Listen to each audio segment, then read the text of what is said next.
हाय नमस्कार. बघू शकता चिखल झालाय.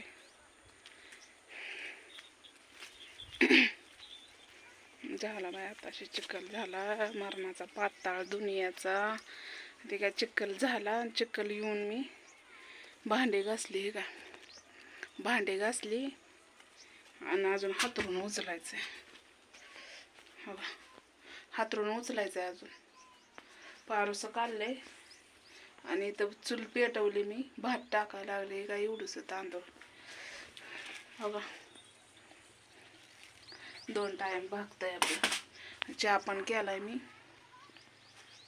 तर म्हणलं चला म्हणा छोटासा ब्लॉग तर बनवा. म्हटलं काय होतं माहिती आहे का, टाइम गवत नाही आणि लवकर हेडेव सोडावा लागतो. टायमिंगच गवत नाही. आणि काही गोष्टी हो का शेरड चरते. ती किती शेरड आहे ती बघितली किती येते. मालकाचाच रानात आहे आणि रानातच भटी आहे. मालकाची नाही शेरड दुसऱ्याची आहे ती. आणि उशीर का झाला तुम्हाला सांगते. गारा कंप्लेट 3000 इट पडली बारकी 3000. आणि पाताळ झालता. 9 वाजता नाही बाय 7 वाजता गेलतो थापायला. 7 वाजल्यापासून पातळ पातळ ते गोळा येतच नाही ना पातळ असल्यावर. 2 याच्यात व्हायचं. आता मस्त मला दाखवू वाटतंय पण हात चिखलाने भरलेलं आणि मोबाईल आपला कोण धरायचं, कुणाला सांगावं. आपण कामासाठी आलोय. लोकाला सांगून जमतंय का धरा मोबाईल म्हणून. ते म्हणते ना अगं बाई तुझं काम धंदा सोडून आम्ही मोबाईलच धरत बसावं का. आम्हाला नाहीत वे कामं.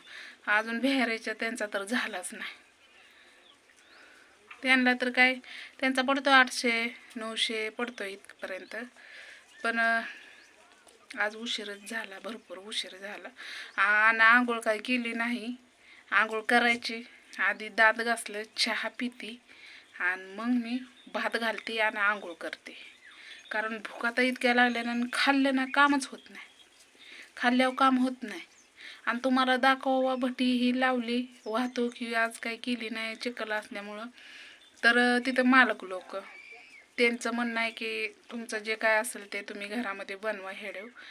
बाहेर नका काढत जा. आम्हाला घेऊ नका. म्हणजे त्यांना आवडत नाही म्हणून. त्यामुळं मग म्हणलं ठीक आहे चालतंय. आपण म्हणजे जर नसेल तरच बाहेर बनवू शकते म्हणलं. म्हणजे त्या दिवशी नाही का मी हेडेव काढत होते. कवा नाकच ते त्यांनी हेडेव बघितला वाटतं. मग त्याच्याहून ती तशी म्हणत होती. म्हणले असं पण नका काढत जाऊ. म्हणलं पाणी तिकून आणा मामा. मग काय तर पाणी आणून आणून नाले कटाळा जीव झाला. एक तर चिखल थापून थापून इथं लेकरं बी उडवते ते पाणी. 24 तास भांड्याला ही पाणी लागतंय.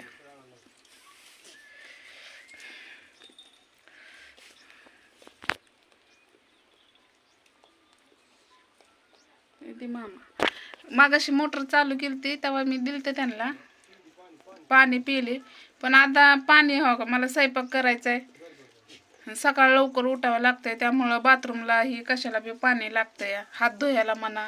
आणि तेवढ्यासाठी मोटर चालू करणं मालक लोक खवळते ती या म्हणून. आणि भरायला बॅलर बी नाही आणि काहीच नाही. बॅलर होता ती बी नेला तिकडं. आता सांगितलं तर ते म्हणले ह्याच्यातच वापरा. सारखं चालू करू देत नाही ती पण म्हणली सारखं चालू करून बिघडली तर तुमच्याकडूनच घेणार खर्च. मग काय तर उगा आम्ही यायचं पोटा पाण्यासाठी आणि त्यालाच कुठं खर्च करत बसायचं.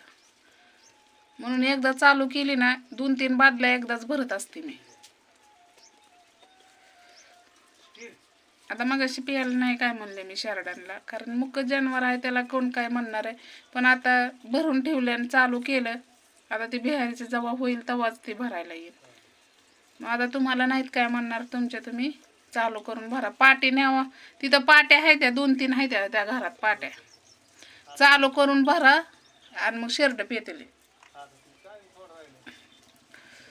तर 5 वाजल्या की. तर चला चहा पिते मी आणि पटकन असं स्वयंपाक घेते पोटा पाण्याला करून. कसं आहे माहिती का, नाही करून तर जमतच नाही. करावं तर लागतंयच पोटा पाण्यासाठी. आता इथनं अजून चिखल पडायचा. लवकर पहाटे उठायचं म्हणजे आज दिवसभर त्यातच गेलं. आणि आता 3-4 वाजता उठावं लागेल. उद्या रविवार, उद्या बाजार असतोय, लवकरच उठावं लागेल. आणि ते पण घट असला तर, घट नसला तर काय मग दिवसभर ते आताच अजून. तर चला चहा घेते पिऊन. या तुम्ही चहा प्यायला, या चहा प्यायला काळा. या सगळ्यांनी भाऊ बहिणीनं चहा प्यायला. आणि एक ताई आहे का दादा आहे का माहिती, इतकी छान कमेंट करतात, लय भारी कमेंट करतात बरं का. तुमचे कमेंट वाचून मला अजूनच उल्हास येतोय काम करायला आणि तुमच्याशी बोलायला. तर बाय.